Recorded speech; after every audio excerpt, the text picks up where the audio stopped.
Hi, I'm here today to talk about children being raised by single parents.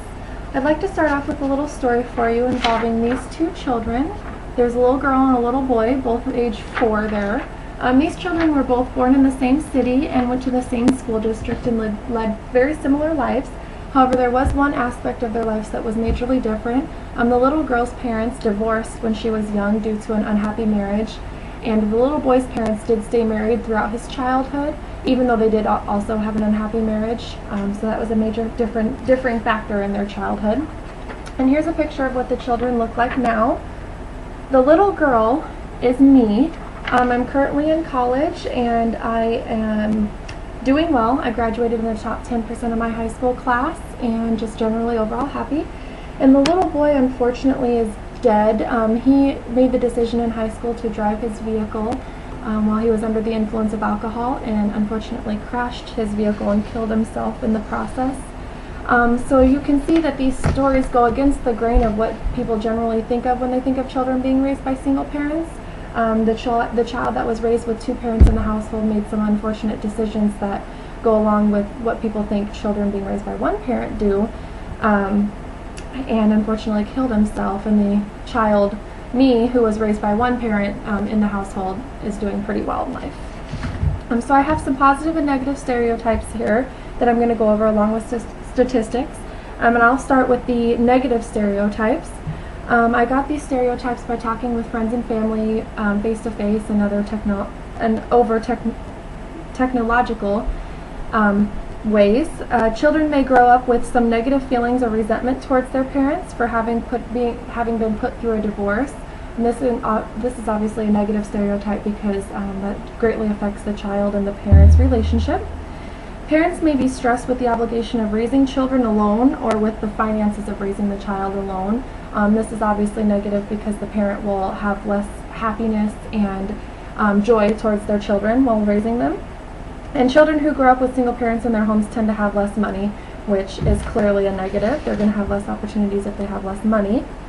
Some positive stereotypes are that parents are happier while raising their children as opposed to being in an unhappy marriage and trying to raise their children at the same time.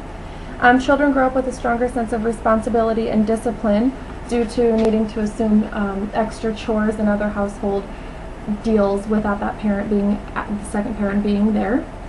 And children have stronger bonds with their parents as well as their extended family due to more one-on-one time with the parent and more time in general with the extended family. Some statistics for you. I've got the negatives first. 85% of divorced parents have graduated high school, while fewer than 67% of parents never married graduated high school. This is a huge negative statistic because the parents of children are going to be the biggest influence of them, and we need to try to get our kids through high school. And if you didn't graduate high school, it'd be hard to get your kid through high school. Of the divorced parents with children living with them, 45% live near the poverty line, while 69% of never married parents live near the poverty line. This goes right along with that negative stereotype that children have less money and opportunities when they are living with a single parent. That is proved by statistics here.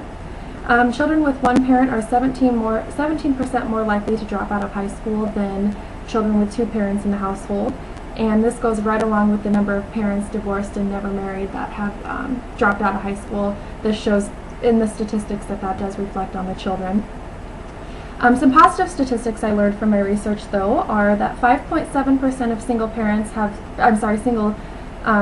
children of single parents have substance abuse problems, while 4.5% of children with two parents in the household have substance abuse problems. This is listed under the positive statistics because that gap is so small and it goes against the grain of stereotypes that people think with children being raised by a single parent. Studies prove that it's not the number of parents in the household, but whether or not the parents are biological parents to the children when it comes to the children's grades. So that certainly goes against the idea that if you've got two parents in the household, whether they're biological or not, that your children's going to be better off and they're going to get better grades in school. This shows that that's not always the case. Children of single parents feel that their parents are friendlier to them, and children of single parents spend more time with their extended family. This goes along with the positive stereotypes that I outlined before, and that is proved by statistics. So in conclusion, you can see that there are both negative and positive sides to children being raised by single parents as opposed to being raised with two parents in the household, and that it's not always bad. So there's always that second side of to the story there. Are there any questions from the audience? Yes, I have a question. Okay. Is there any link between race and single parent households? Actually, yes. I did find while reading a excerpt from the Annie E. Casey Foundation that of the 34% of U.S. households being single parent households, 67% of them are Black or African American. And on the opposite spectrum of that, 16% of that original 34 are Asian and Pacific Islander. So you can see that there's a strong correlation with race. What is the number of single parent households in the U.S.? Total in the U.S., this is also from the Annie E. Casey Foundation, 34% of the households are single parent households. Are there any more questions from the audience? That's all I have. All right, thank you very much.